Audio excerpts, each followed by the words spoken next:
So hello there and what's up guys. So ngayong video na to, ang init.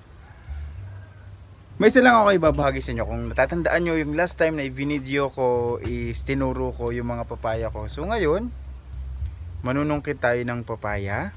And then, ipagbibili natin siya. Kasi may nag-contact sa akin, kailangan daw ng papaya. Kaya, pagkakitaan natin yung ating papaya. So, hindi yung aso, yung topic natin ngayong araw na to. Kundi, yung simpleng pamumuhay lang naming pamilya dito. Yun,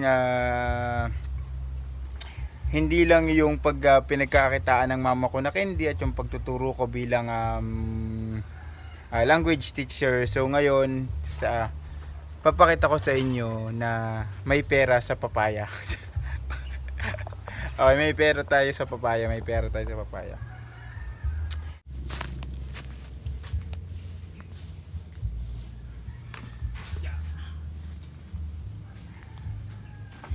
Una sa lahat, iniingatan ko kasi na huwag mabangasan yung papaya kasi syempre ititinda to ng may-ari, kaya kailangan nating alagaan na hindi magkapasa. Syempre, alam mo na mga customer, mga choosy. Hanap pa tayo ng malalaking papaya. Yung tamang sukat lang, yung hindi titimbang ng sobrang laki na higit ng 2 kilo ang isang bunga. Yung tamang mabibili ng customer na hindi na kailangan na hatiin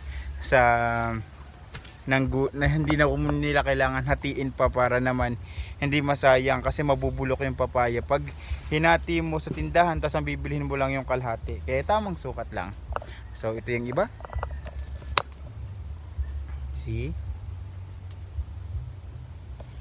Okay. Noong una, nagagalit ako sa mama ko kasi ang daming itinatanim na papaya dito sa paligid ng bahay. But in the end, nagkamali yata ako sa pagsasabi nun kasi napapakinabangan namin siya, lalo na ngayong pandemic. Pag nangyayari ay hindi rin ako makalabas ng bahay dahil nga sa trabaho ko, and then hindi ako makapag-withdraw ng pera para sa gamit namin sa pang-araw-araw, na gagamit din namin tong papaya para gulayin, may tuyo din nilalagataan ng kapatid ko. So alam nyo ba kung bakit napakadami namin papaya dito? Nung bagong dating ako dito sa Pilipinas, ang naging business namin ng mama ko, bukod dun sa feeds na na-mention ko before, is yung paggagawa ng atsara. So gumagawa ang mama ko ng atsara. Minsan nagtatravel ako ng pauwi dito sa Quezon Province, nagpapa-order ako sa mga co-teacher ko sa Makati para bumili ng atsara. At yun, yung mga buto nun na sumibol, pinagtatanim ng mama ko.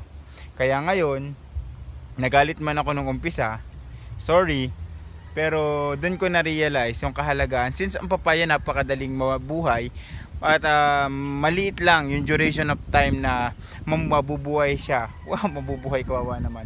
Kaya madali lang naman kung talagang ayaw ng puno, so putulin natin. So let's start. Ang dami kong ingay kaya umpisahan ko ng manungkit. Okay.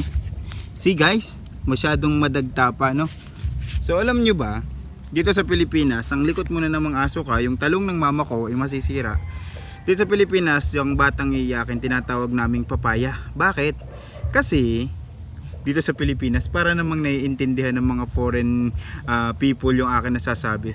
So sa nga naalala natin, kinasabi ang batang iyakin daw, sinasabing papaya, kasi yung kadahilanan na napakadali nitong umiyak, gaya ng balat ng papaya na pag konting dot-dot lang ang bilis tumulo ng dagta niya, no?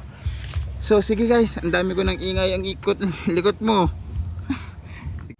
Ngayon, sasako na natin yung mga sinungkit ko na papaya. Okay. Mura lang ang kilo ng papaya dito sa Quezon Province. Pinakamababa ko yata na pagbentahan nun, 5 piso yung kilo. Then umaabot ako ng 10 kilos. So sa halagang 50, at least makakabili ka na ng isang ulam noon. Saan mo kukunin yun? Nakatanim lang naman yung mga papaya dito sa harapan. So since kaysa mabulok siya, ang ginagawa namin ng mama namin, pag may magko-contact sa amin ng may kailangan ng papaya, yun, pinagbebenta namin. Kahit sa maliit na halaga, malaking tulong na yon, kasi kaysa naman mabulok yung mga papaya guys. So ang lalaki ng nakuha natin. Nakapamuti na naman tayo sa hacienda natin. Ang papaya ni Sinaida. Nahiya yung pamangkin ko. And then, so titingnan natin kung ilang kilo ang aabutin nito. Kasi I think masyadong malalaki. Ala! Oh, ito na oh, yun oh, kita ka na sa camera oh, yan oh. Talon ka ng talon sa akin. So masyadong malalaki yung ating na kuha na papaya, so maaari mahigit ito ng 10 kilo.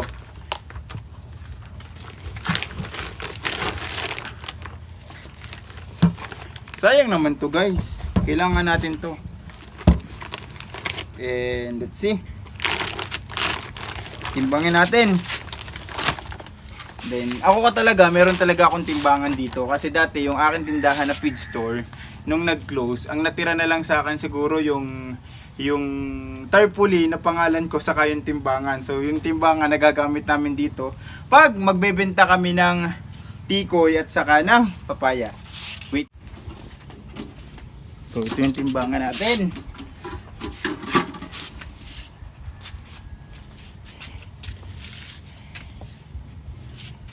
Itambangin natin.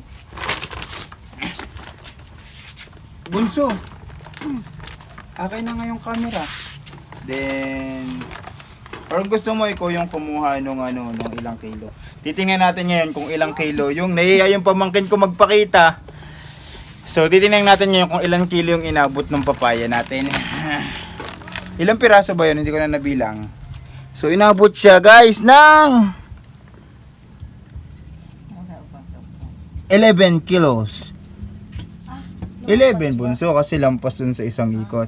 So kung 11 kilos, kulit mo. Tapos 8 yung kilo, o di may 80 na tayo guys. Mali computation ko. 88 pesos para sabi ng pamangkin ko kasi 11 kilo times 8.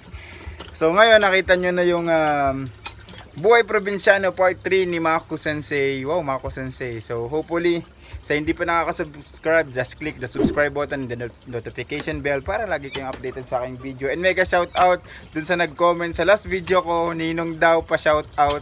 Tetel, mega love shout out sa iyo bunso, ang aking pamangkin. And God bless you guys. See you in my next vlog.